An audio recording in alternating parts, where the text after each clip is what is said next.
मंडळी नमस्कार, जय महाराष्ट्र। दिल्लीमधून अतिशय महत्त्वाची बातमी। थेट दिल्लीमधूनच आदेश आणि एकनाथ शिंदे गटाला धक्का बसायला सुरुवात झालेली आहे। एकीकडे उद्धव ठाकरे आणि एकनाथ शिंदे दोघेही दिल्ली दौऱ्यावरती होते। उद्धव ठाकरे यांनी दिल्लीमध्ये राहुल गांधी असतील, शरद पवार असतील आणि असंख्य नेते जे आहेत महाविकास आघाडीचे यांच्यासोबत बैठका पार पडल्या। तर दुसरीकडे एकनाथ शिंदे वारंवार दिल्ली दौरा करतात आणि अमित शहाची भेट घेतात।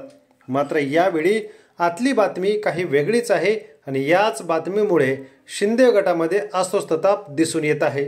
एकीकडे सरकारमध्ये सामील असून सुद्धा शिंदेंच्या आमदारांना या ठिकाणी इन्कम टॅक्स डिपार्टमेंटच्या नोटिसा, त्याचबरोबर ती शिंदेला ज्यांनी पाठिंबा दिला असे अपक्ष आमदार यांना आमदार अपात्रतेची नोटीस पाठवल्यामुळे शिंदे गट चांगलाच अडचणीत आलेला आहे।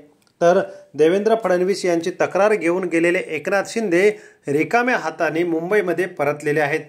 त्याचं कारणही तसंच आहे।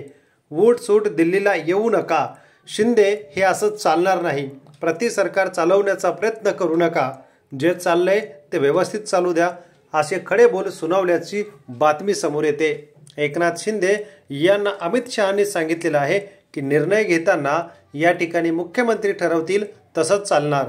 तुम्ही एखाद्या खात्याचा निर्णय घेतला तर दुसरं त्या ठिकाणी मुख्यमंत्र्याला ते अधिकार आहेत की त्यावरती निर्णय काय घ्यायचा। याच गोष्टी आता शिंदेंना डोईजड जाऊ लागलेल्या आहेत। 2.5 वर्षासाठी मुख्यमंत्रीपदी बसवलं, ती भाजपची गरज होती, मात्र आता भाजपला तुमची गरज नाही, हेच भाजपने यामधून एक संदेश दिलेला आहे। त्यामुळे येणारा काळ शिंदेंसाठी चांगलाच अडचणीचा आणि डोकेदुखीचा ठरणार आहे। वारंवार मोदी आणि अमित शहाची भेट घेऊन भारतीय जनता पक्षाच्या विरोधातच या ठिकाणी कुरघोडी करण्याचं राजकारण जे शिंदेंनी चालू केलेलं आहे त्यांना कुठेतरी आता आळा लागला नाही।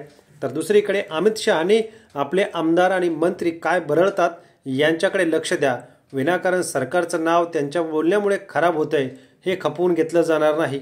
वेळ प्रसंगी त्यांना मंत्रिमंडळातून बाहेर काढा आणि जे आमदार आहेत जर आपला ऐकत नसतील तर त्यांना पक्षाची नोटीस द्या, असेही खडे बोल देत या ठिकाणी खडसावलेला आहे।